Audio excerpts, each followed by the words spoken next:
Welcome to this week's episode of Lagnapod. I'm your host, Rob Holbert. We've got a whole pack of people here. Everybody introduce themselves. Any day. Ashley Trey. Grant McLaughlin. Scott Johnson. Kyle Hamrick. Tommy Hicks. That was what's known as a pregnant pause.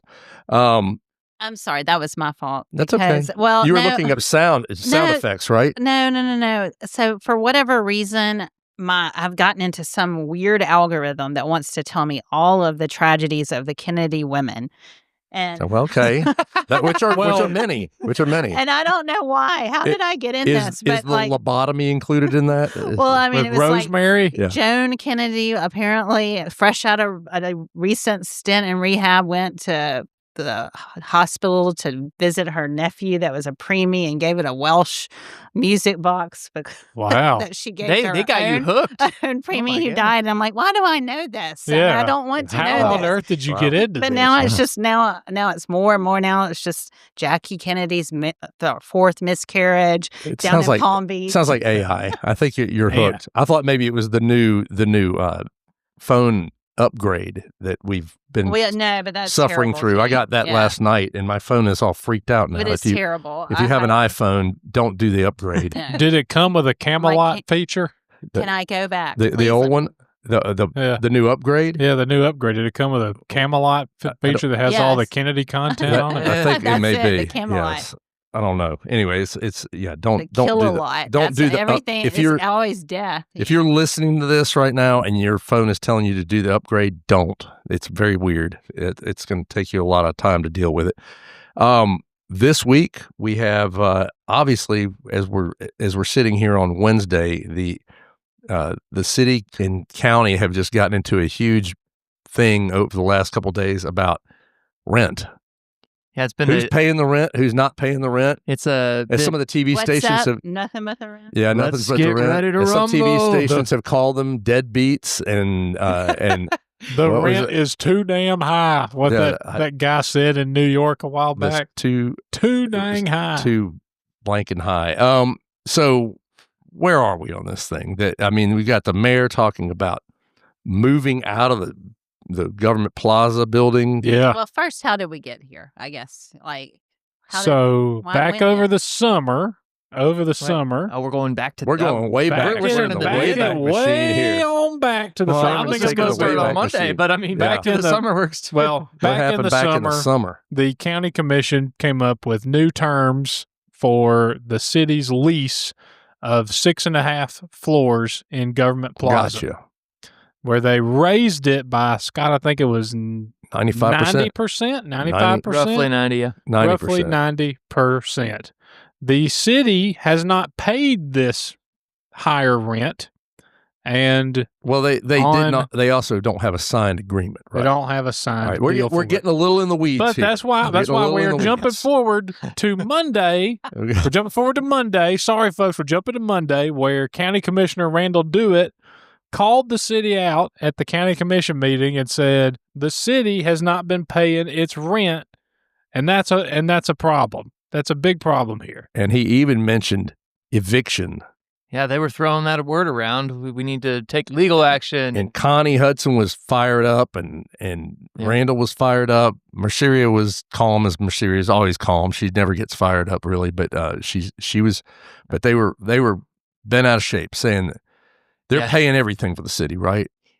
Yeah, they think that they gave them plenty of notice to get this, worked out. They were kind of insult to injury because apparently they've not even tried to communicate about it. I don't know how true that is, but that was how they felt on Monday, was that they hadn't even attempted to communicate. So this comes out Monday, and then later in the day, Mayor Charigatis, I'm saying his name wrong, Charigatis says, well, gosh, we may just move out of the building. Yeah, said that this is a very high rent. We've objected to paying it, and we may pack up and leave. But he did say we're writing a check for the back rent, so that they're getting up to at the old rate. The old rate. Not going to do it at the new rate. Less than the current rent. I mean, they're paying them something, but it's less than the rent that the county wanted. So at this point, I mean, there's some things in here that I didn't know. For instance, I did not know that the deal that the city has with the county has the county paying all of its electrical bills. Yeah, That's included in the rent. Exactly. Yeah. Which, as if you are a good Lagniappe reader, you will know we did a story earlier this year about how much electricity has gone up over the last several years for public entities, and for the county, it's been 65% increase over the last couple of years, and the city the same. Now, I guess when we were doing that story, I didn't realize that what bills we were getting or what the city was telling us they were paying did not include the money, what they're paying at Government Plaza. Yeah. But it included all the other buildings. The county pays for all that. Yeah. But the gist of it for both of them is that the electrical bills have gone up astronomically, and it's like, I think for the city it was $700,000 more a year, and for the county it was even more than that. Yeah. So this is not, it went up $30 like it does at your house, or $100 at your house. It's over $1 million a year, just in power bills, which is one of the things that Doitt mentioned. Yes, is a problem here, right? Yeah. So I think that's, like you said, all those things combined. You're without getting paid rent at all. Plus, you're already. I think they were saying that according to their pricing report, they should be paying about $2.8 million in leasing a year. Now they were only paying about 1.5. Right. So that's a $1.3 million deficit already. Now with 2 months not being paid, Randall's basically saying, we're basically lending you guys money, subsidizing you, not collecting interest on this money, etc. So they're very fed up with it. And the gist of it really seems to me is that the county signed kind of a sucker deal years ago that, they signed a very, very favorable agreement for the city. And now that agreement doesn't look so great on paper. It doesn't look so great, not just on paper, but in real world. What are they paying? The city's paying basically like $12 a square foot, something along those lines. Yeah, $12 and change. And which, if you've tried to get commercial property, it's not very, very low. So they got that rate in 2020 when they negotiated. At the time, our county was arguing you should be paying around $15 to $16. They negotiated down to 12. Still very low. Yeah. Mm-hmm. So now 5 years later, they're trying to bump it up to 22, 23. Right. And now you're looking at a 12 to 22 to 23 jump. And that's, that's a huge jump. Huge jump. Yeah. But I mean, 23 is somewhere around that's what normal commercial real estate per square foot is, right? Without your power included. Yeah, but some probably at more efficient places rather than. Well, and that's a whole other part of this is that when we look at this, some of this is just, as you've pointed out, Ash, is this basically a design flaw in the building to begin with? Is that they built a atrium. In a greenhouse climate, a greenhouse in the middle of Mobile that is just enormous, and it costs a tremendous amount to keep up. I mean, you guys go in there all the time. You said it's the air conditioners are blowing constantly. I mean, it's made me think about this too. I don't know if you remember, like after the Mobile County came out with a new seal, a county seal, like 20 years ago or something, and everybody. It was after the Government Plaza, because they put Government Plaza in it. Right. And everybody said, it doesn't look like Government Plaza. It looks like an air conditioner. Yeah. And I'm just like, well, it kind of is. It is a giant air conditioner. I mean, when you go in there and you realize this thing is, I mean, it's however many stories tall atrium of just, I mean, a lot of area to cool and heat. And it wasn't very, mostly cool, but. Well, I mean, I guess it wasn't very sealed tight or whatever, because remember it leaked for the. Oh yeah, I mean, they tore it apart and found like pieces of, I mean, just like things installed improperly. I mean, the last time they finally really started tearing things apart, there was a lot of old construction that was done very poorly. But so that, to me, I mean, it seems like some of this was baked into the building to begin with, is just this inefficiency. And now, of course, we've had all these rate increases in electricity, as we found out, as we looked at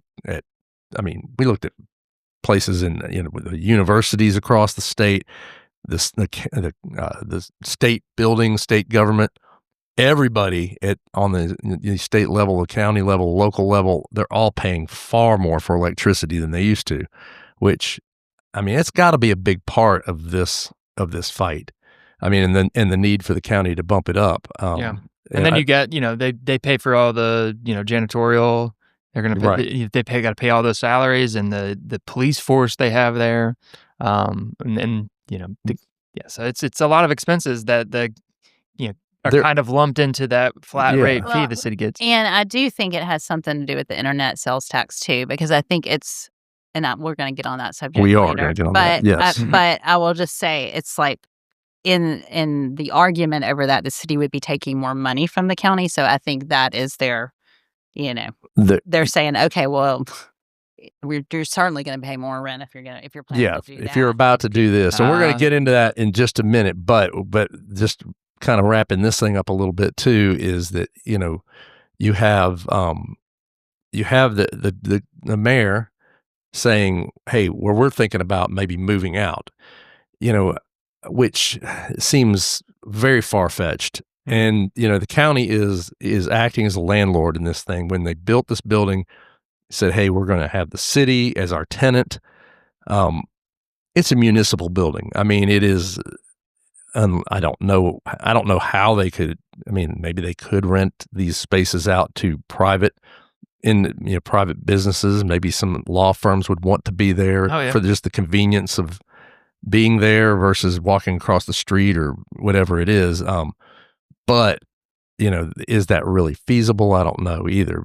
But is it really feasible for the city to go out and create a whole new city hall? I mean, certainly building a building, that's not in the budget. No. Well, I know, but I mean, how many millions and millions of dollars have they paid in rent over the last a lot, and sure. expected to until the end of time. Until the end of time, yeah, it is. But it also is, the circumstance that, I mean, these are all things that when this was done by, at that point it was Mike Dow and Sam Jones were sort of running the show there. Remember, they kept joking that they call it the Dow Jones building.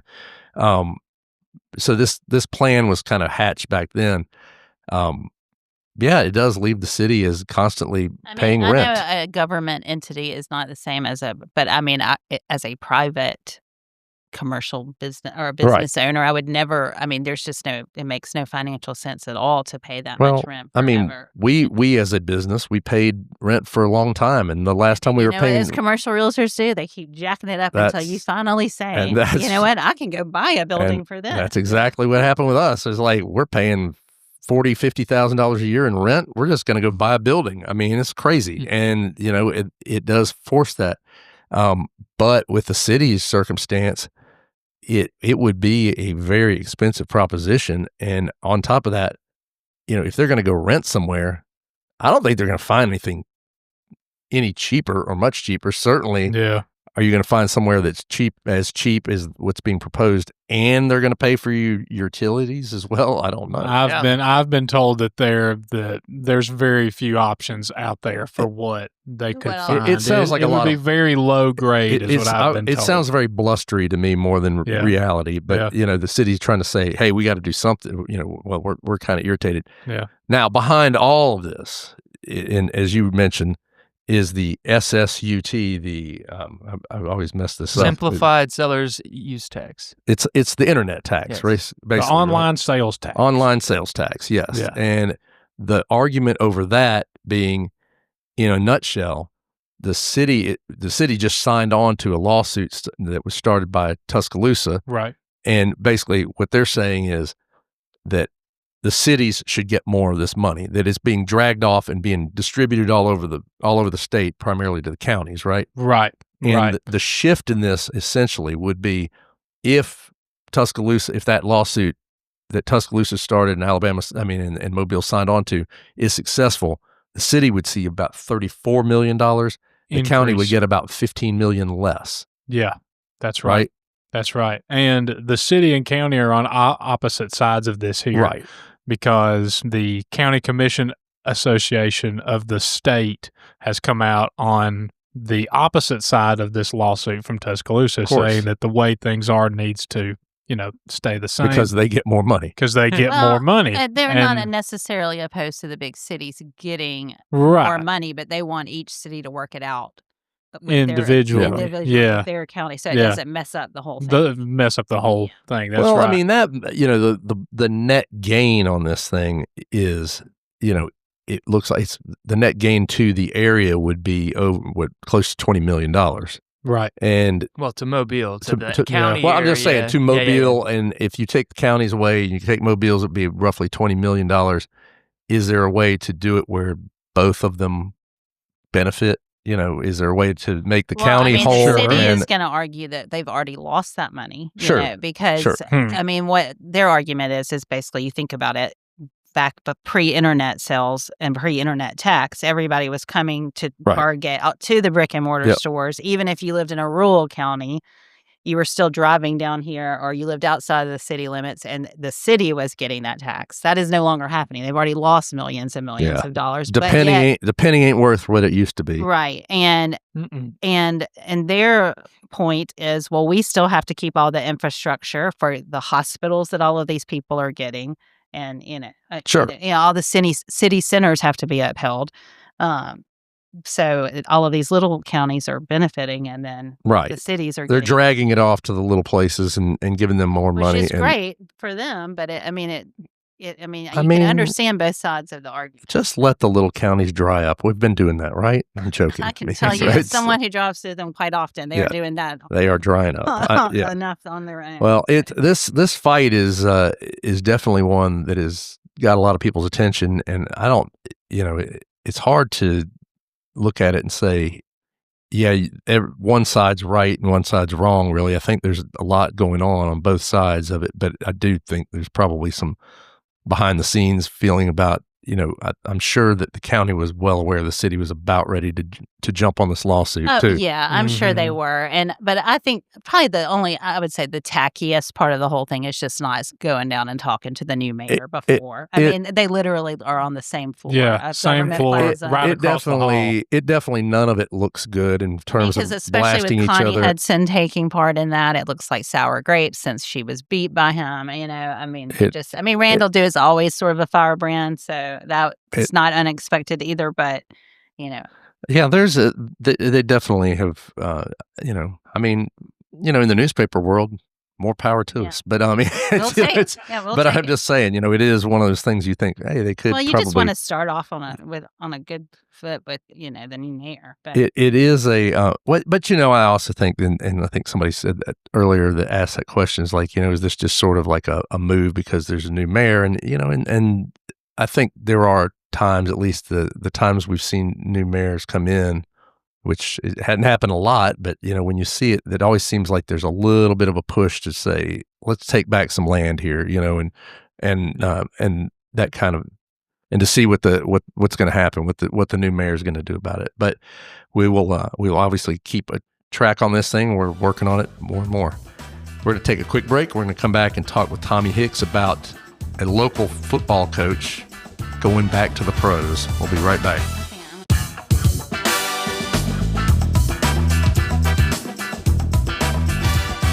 And we are back with Tommy Hicks.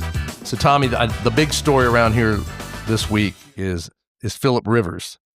The 44-year-old Phillip Rivers is back in the pros. He is. I mean, I love it. We old guys like to see the old guys come back. I mean, he's not nearly as old as I am, but as the oldest guy in the room, by quite a margin. Yeah, I'm happy to see it. I mean, my phone has it wrong, but it's but that's fascinating though. I mean, he's been out of the game for 5 years now. Yes. Yeah. So tell us what happened. Well, there's a lot of interesting aspects to the story. Well, all right. The basics are Baltimore. See how old I am? I'm going to call them the Baltimore Colts. The Baltimore Colts. The Indianapolis Colts. Their starting quarterback, Daniel Jones, suffered an Achilles injury, and he's out for the rest of the year.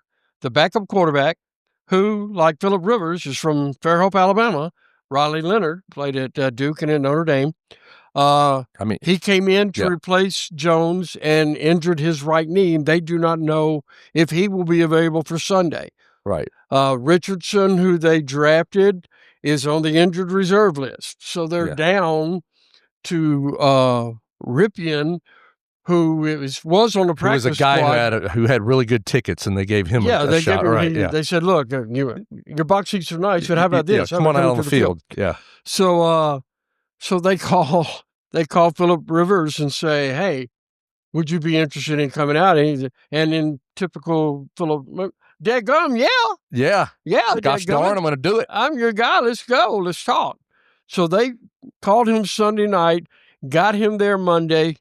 He tried out, worked out, whatever words you want to use for it, on Tuesday, and then they offered him they waited to talk to him again the next morning, and he said, "Yeah, let's do it. I'm ready. Let's go." So they signed him to a practice squad spot, and today is Wednesday that we're taking this. Normally a walkthrough film day for the NFL, but they held an actual practice so that Philip could get in there, and because he knows the plays. I mean, it's the same playbook and all of that. And so that's pretty fascinating. They're going to wait till this probably Friday. Is he the oldest player in the league right now, or do we know? I know there's a kicker. I think Matt Prater is currently the oldest, the kicker. But that's a little different. That's a little different. Yeah, that's a little different. I mean, the thing that made this work is that the head coach is Shane Strider. Yeah. And he was the offensive coordinator and the quarterback coach for the Chargers when Philip was there. Philip was there. Yeah. He's finished first 15, 16 years with the Chargers and 1 year with the Colts. So they know each other. They stayed in constant contact. They talk all the time about what's going on. And they just made the phone call and say, "Hey, let's see if..." Is he the only grandfather who's playing in the NFL? That's a great possibility. I would like to know who else is currently a grandfather. Yes, that's fascinating. I mean, I don't want to make we're joking about his age, of course, but that's the part that's interesting, that he's been out of the game for 5 years. But I mean, his last year there, he still threw 24 touchdowns and 11 interceptions. I mean, he led him to the playoffs. He led him to the playoffs. He still had a good year. I mean, he's always had an amazing arm. And he can still fling it. I mean, the thing is, he's always had a huge arm. He flirted with coming back. Like the first 3 years he was at St. Michael, there were phone calls made. Right. And he even had a chance to join the 49ers during the Super Bowl run. Yeah. And it just didn't work out for some reason. But prior to the football media days that we have every year this year, he talked about it because he officially retired this year. Yeah. Right before the season started. And, but he had talked about, I always thought about if the right opportunity, I would go back. And he's got his own football field at his house. Yeah. He's got a 50-yard stretch football. He and Riley Leonard work out every offseason together. But he's always, and his son Gunner, he's out there flinging it with Gunner. Sure. Yeah. So he's saying he's probably showing him that the old man still got more. He's still got some arm, and he's calling plays. So he's calling the plays for St. Michael. So he's still in rhythm as far as that part goes. He's just not in what people like to refer as football shape. Right. Yeah. But he's in good shape. He's running. I mean, he's always running with the guys. So I think it's fascinating. He's clean living too. He's not. He's not a party guy. No, that's not going to be that. Yeah, So I think if anybody can do it. He hadn't been Brett Favre it for the last 5 years. No, he has not. I wouldn't think so. Yeah. You're not afraid to get a text message from Philip Rivers. But I think, it's going to be cool to see. One of the things we talked about earlier, he wore 17 throughout his whole career. Yeah. But Daniel Jones wore 17, but now that he's inactive, Philip's going to be able to wear his same number if he's out there playing. I mean, Rivers is one of those guys you think about as he certainly has like everything on his resume that would be necessary for him to be a Hall of Famer. Yes. Except for a Super Bowl win, and that, I mean, again, going into the Colts at this juncture and pulling them out of the fire and getting them into the Super Bowl, that's a long shot of long shots. Yeah. It's like you said the other day, this is like a movie. Yeah. Except in the movie, they win the Super Bowl. Yeah, they do. So, But here's the thing. and they will make a movie about this if he wins the Super Bowl. There's no It's doubt. interesting that you bring up the Hall of Fame because he's a semifinalist this year. Right. Because you have to wait 5 years. Right. So he's a semifinalist with Breeze and Eli Manning as the other two quarterbacks. Right. But if he plays, it's my understanding that the clock has to start again. He goes back So he 5 gets years. yanked off of the semifinalists. Yeah. And he'll have to wait 5 more years before he's eligible to get in the Hall. Yeah. But if he wins it, I would think his chances are really good. If he wins it, it would be like one of the most epic things they ever. might have to make a special. It would be one of the more epic things in football history. So it's pretty cool. It's a pretty cool thing. Yeah, I mean, we definitely have to root for him in this situation. I mean, I'm pretty excited to see him go out there. Hopefully, he'll do well. I don't normally watch a lot of NFL, but if he's playing Sunday, I'm going to be watching. Absolutely. So, what else we got going on right now? Just real quick, 68 Ventures Bowl is Wednesday, 7:30, later start than usual, but it's the only night game on Wednesday. It is Louisiana from the Sun Belt. Delaware, the Blue Hens are coming to Mobile. Huge Blue Hen fan. Game ever. Okay. Because they were an FCS team and they're transitioning through Conference USA. So, they'll be here. That game will be 7:30. Not a great week for Mobile area. The Super 7, we had 3 teams go up there. Saraland, Bayside, Viger, all lost their games.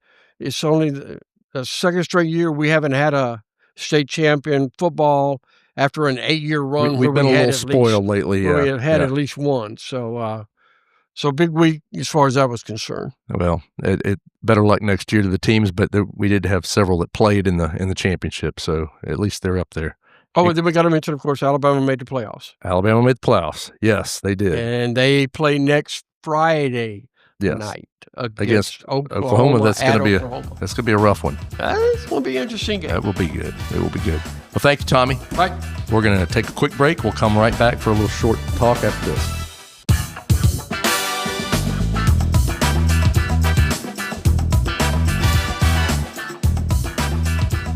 And we are back. Grant, you've got some development news in Baldwin County. One of them is pretty good. One of them not so good. Yeah. So the first one is pretty good. At least as the kids say, 6'7". I'm doing the hand movement too. Okay. Yeah. Sorry, don't beat me up. That's funny. So the city of Daphne is poised to approve about an $8 million tax incentive for 68 Ventures, new venture, a luxury hotel and restaurant right down in the middle of Old Town. The Daphne. drawing of it looks really cool. Yeah, it looks really cool. That's an interesting choice of word. I maybe they're still working on that rendering. I don't know. It looks cool. I like it. It looks cool. Okay, you're not a fan. No, I think it looks I'm good. not. I think they need to go back to a little too modern. They need to go back to the drawing board if they're going to put it in Old Town Daphne. It looks kind of cool. Yeah, there's Nathan Cox said basically if they didn't get this incentive, he's not building. He's not going to be able to build it, even though he's already investing $30 million. Gist of the incentive is that the sales tax that the hotel is going to get to keep 25% of the sales tax. They get to keep 75%. I'm sorry, 75% of the sales tax, right? Until they reach $8 million bucks, and then it's kaput. And then it's over. Then the sales tax goes back to the city. All of it, 100% goes back to the city. That's right. So they get to build up, and it's over what period of time? So they get 20 years to be able to make up that money. Nathan said he thinks it's going to take about 15. Other people Nathan Cox of 68 Ventures, he's the developer. The owner. And a couple other people said it might take less time than that, but the 20 years is just to be on the safe side. Gotcha. Okay, so on the not so great side of development in Baldwin County. What else is going on? Mud dumping in a whole new light. So the Wilkes Construction Company, which is a developer in Alberta, and you've written about this before. That's right. Yes. So we're pretty, and I'll tout the Lagniappe. I'll tout Lagniappe for a second here. We're the only outlet that's really kind of fleshed out all the problems that have gone on at that site. But it's finally come to a head. They've had persistent issues with sediment and stormwater runoff into Moccasin Bayou and Wolf Bay. Yeah, there is some people may remember these aerial photos of large plumes of dirt. That's right, in the water out there. And so they had a cease and desist in August. It was lifted on October 3rd. On all the problems that led to the cease and desist, according to ADEM's inspections and according to those people who live next to it, they have persisted since. They have now, one of the neighbors of the development site is now suing to stop the project and to make them pay to remediate what they say has been a shallowing of the Moccasin Bayou. Yeah. Basically, the guy's saying like every time it rains, he can't even get his boat out anymore. It's dumping dirt and other things into the water every time it runs off, and they've got these retention ponds that are just not working. Yeah. There was some discussion between the developer and ADEM about whether or not they'd been getting into the wetlands that were on the property. And now ADEM is also potentially going to fine them $78,000, which I don't know how much money Wilkes has, but that's a big lump of money. Nobody wants to get fined $78,000, especially. No. So I'll tease a little bit. I know that you're going to have some more about this in the future, just in a larger capacity. We won't go too much into that. Yeah. But folks should pay attention to this. It's one that's been in the news a lot, and we'll continue to cover it. Well, that's all we've got for this week, folks. We will be back next week with the next episode of Lagnapod. Thank you for listening. Y'all have a great day. The Lagnapod is a Something Extra publishing production. Executive producers are Rob Holbert and Ashley Trice. Music is by Some Pulse Sounds and Electro Animals. Only subscribers like you have access to this podcast. Tell your friends they can sign up at my.lagnapwebbill.com. For advertising opportunities, please call 251-450-4466.